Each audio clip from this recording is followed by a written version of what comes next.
मालवणी मसाला। आज आम्ही मालवणी मसाला बनवणार आहोत। मालवणी मसाला हा साठवणीचा मसाला म्हणून ओळखला जातो। शिवाय तो कोरड्या जिन्नसांपासून तयार केला जातो। उन्हात गरम केलेल्या 4 प्रकारच्या मिरच्या आणि 30 प्रकारच्या गरम मसाल्याच्या पदार्थापासून तयार केलेला हा सत्यभामा मसाला जवळजवळ 1 वर्षभर चांगला टिकतो। हा मसाला कोकणात सर्वांच्या घरोघरी मिळणारच।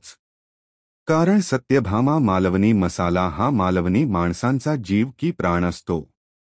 कारण हा मसाला प्रत्येकाच्या घरातील जेवणात हा मसाला आढळतो। त्यामुळे जेवण चविष्ट बनवण्यासाठी मालवणी मसाला वापरला जातो। आणि हा मसाला वर्षभराचा स्पेशल मालवणी मसाला म्हणून तयार करून ठेवला जातो।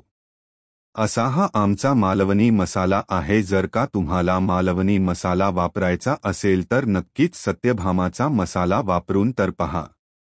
तुम्हाला माझा व्हिडिओ आवडला तर नक्कीच चॅनेलला सबस्क्राइब, लाईक, कमेंट करायला विसरू नका।